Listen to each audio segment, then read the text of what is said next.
ہمارا السا کا ملفوظ ہے، جو اللہ کے راستے میں نکل کر اللہ کا شکر ادا کرے گا کہ اللہ تیرا کرم ہے، تو نے مجھے تیرے راستے میں نکالا ہے، پروردگار عالم اس کی نسلوں کو قبول کرے گا۔ شکایت نہ کرے مجھے نہیں جانا تھا، مجھے پھنسا دیا، بلکہ مجھے جانا تھا، اللہ تیرا کرم تو نے مجھے لگا دیا، اور میں تو بڑی بڑی بیماریوں سے، بڑی بڑی مصیبت سے میں بچ گیا۔ پروردگار عالم اللہ پاک اس کی نسلوں کو قبول کریں گے۔ اس لیے آپ اللہ کے راستے میں جا رہے ہیں، بڑے فضائل اللہ کے راستے میں نکلنے کے۔ اللہ کے راستے کا ایک دن دنیا کے 1000 دنوں سے بہتر ہے، اور اللہ کے راستے میں صبح نکل جانا اور اللہ کے راستے میں شام نکل جانا دنیا مافیہ سے بہتر ہے۔ بڑے فضائل ہیں جب بندہ اللہ کے راستے میں نکلتا ہے۔ حدیث پاک ہے، من خرج فی سبیل اللہ فهو ضامن علی اللہ، کہ جو اللہ کے راستے میں نکلتا ہے اللہ پاک اس کے گھر والوں کے ذمہ دار بن جاتے ہیں، اس کے کاروبار کے ذمہ دار بن جاتے ہیں۔ ایک بار اللہ کے نبی صلی اللہ تبارک و تعالیٰ علیہ وسلم عائشہ سے پوچھا، عائشہ بتاؤ پورے مدینے میں گھر کس کا اچھا ہے؟ عائشہ نے ایک سوچ کے فرمایا، میرا گھر تو میرا اچھا ہے کہ میرے گھر میں اللہ کے نبی آپ ہیں، میرے گھر میں قرآن کریم اتر رہا ہے، میرے گھر میں جبرائیل امین آتے ہیں وہی لے کر، پورے مدینے میں گھر میرا اچھا ہے۔ تو حضور نے کہا عائشہ تیرا گھر اچھا نہیں ہے، بلکہ گھر تو اس آدمی کا اچھا ہے جو آدمی اللہ تبارک و تعالیٰ کو راضی کرنے کے لیے اللہ کے راستے میں نکلتا ہے، اس کے گھر میں خود اللہ تبارک و تعالیٰ آ جاتے ہیں۔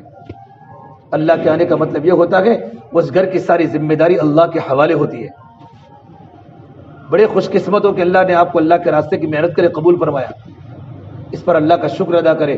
اللہ شکر کرو گے نا تو اللہ تعالیٰ نسلوں کو قبول کرے گا، اللہ نعمت میں ترقی دے گا۔ ایک بار ایک صحابی اللہ کے نبی، یا رسول اللہ میرے پاس اتنے سارے روپے ہیں، میں ان روپیوں کو اللہ کے راستے میں خرچ کروں تو کیا مجھ کو اللہ کے راستے میں جانے کا ثواب ملے گا؟ ہم روپیوں کی بنیاد پر نہیں جاتے، یہ سوال کر رہے ہیں کہ کتنے ہیں؟ ما عندک، کہ عندی 6,000 یا رسول اللہ، میرے پاس 6000 سونے کے سکے ہیں، اگر میں 6000 سونے کے سکے دینار کو اللہ کے راستے میں خرچ کروں تو کیا مجھ کو اللہ کے راستے میں جانے کا ثواب ملے گا؟ تو آپ نے فرمایا اگر تمہارے پاس 6000 دینار سے بھی زیادہ اگر تمہارے پاس دینار ہو اور تم سارا کا سارا راہ خدا میں خرچ کر دو تو وہ اللہ کا بندہ جو اللہ کے راستے میں نکلا ہوا ہے اور اللہ کے راستے میں نکل کر خالی آرام کرتا ہے، سوتا ہے، اس کو سونے پر جو اللہ کی طرف سے اجر ملے گا تیرے 6000 دینار سے بھی زیادہ خرچ کرنے پر نہیں ملے گا، اتنا ثواب ملے گا۔ ایک صحابی عبدالرحمن بن عوف، بڑے مالدار سے، مدینے کے ٹاپ صحابی ہیں مالداروں میں، اور ٹاپ 10 صحابہ کرام میں ہیں جن کو اللہ کے نبی صلی اللہ تبارک و تعالیٰ علیہ وسلم نے 10 صحابہ کو جنت کی بشارت سنائی تھی۔ انہوں نے ایک ہی بیٹھک میں 30 غلاموں کو آزاد کر دیا، 30 غلاموں کو۔ تو ایک صحابی بہت تعجب سے دیکھ رہے تھے کہ تم نے ایک ہی بیٹھک میں 30 غلاموں کو آزاد کر دیا، اور ایک غلام کے آزاد کرنے پر تو جنت واجب ہے، کتنے بڑے فضائل۔ تو کہا میں تمہیں اس سے زیادہ تعجب کی بات بتاؤں جو اللہ تبارک و تعالیٰ اس پر اجر دے گا، ثواب دے گا۔ ایک اللہ کا بندہ اللہ کے راستے میں نکلا ہوا ہے، اپنے سامان کو لے کر یہاں سے گھر سے نکلتا ہے، اگر کوئی چیز سامان کی زمین پر گر جاتی ہے اور گری ہوئی چیز کو اٹھانے جو اس کو تکلیف ہوتی ہے، تکلیف جو ٹیڑھا ہوتا ہے، وہ ٹیڑھا ہونے پر جو اللہ کی طرف سے اجر ملے گا، اجر اور ثواب ملے گا، وہ تمہارے یہ 30 غلام کے آزاد کرنے سے بھی زیادہ ملے گا۔ کتنے بڑے اللہ کے راستے میں نکلنے کے فضائل ہیں۔ ایک مرتبہ اللہ کے نبی صلی اللہ تبارک و تعالیٰ علیہ وسلم کے ساتھ صحابہ کی جماعت اللہ کے راستے میں جا رہی تھی۔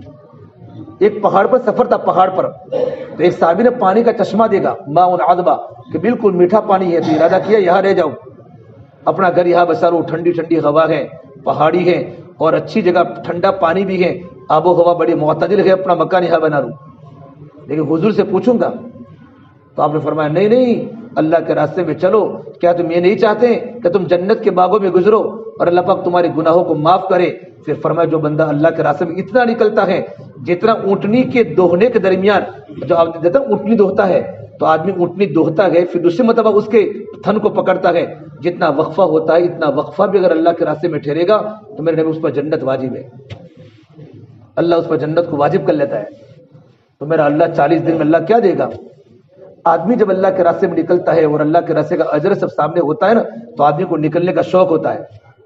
ٹھنڈی کے موسم میں صحابہ چلے خندق کے موقع پر، اور گرمی کے موسم میں صحابہ چلے تبوک کے موقع پر، ہر موسم میں صحابہ اللہ کے راستے میں نکلے، ہر حال میں نکلے ہیں۔ اس لیے آپ لوگ اللہ کے راستے میں جا رہے میرے بھائیو، اس لیے اللہ کا شکر ادا کریں۔ اب اللہ کے راستے میں جاتے ہیں تو اللہ کے راستے کے اصول بڑے ہیں، جتنا بڑا راستہ اتنے بڑے اصول، جتنا بڑا راستہ اتنے بڑے اصول ہوتے ہیں. اس سے ہم سب سے بڑے نیتوں کو صحیح کر ہم اللہ کے راستے میں کیوں جا رہے ہیں؟ اس لیے کہ عمل کا دار و مدار نیتوں پر ہے. ہم نیت کیا کریں گے اللہ کے راستے میں نکلنے کی؟ اللہ تعالی ہم سے راضی ہو جاوے اور ہم دین پر چلنا سیکھنے کے لیے جا رہے ہیں. کیوں جا رہے ہیں؟ دین پر چلنا. آپ کو پوچھے گا بنگلور میں کوئی لے کے بیٹھے گا، کوئی علماء بیٹھیں گے، بڑے بڑے مفتیان نے وہاں کہ بھائی تم اللہ کے راستے میں کیوں نکلے ہو؟ کہ اللہ تعالی ہم سے راضی ہو جاوے اور ہم دین پر چلنا سیکھنے کے لیے اللہ کے راستے میں جا رہے ہیں. میری زندگی میں اللہ کا دین حقیقت کے ساتھ آ جاوے، میں اللہ کا دین سیکھوں. میں دین سکھانے نہیں جا رہا، دین سیکھنے جا رہا ہوں اور اللہ کے نبی کا امتی ہوں. تو امتی ہونے کے ناطے میری ذمہ داری ہے اللہ کے بندوں تک اللہ کا دین پہنچانا. یہ نیتوں کو اللہ کے راستے میں نکلے.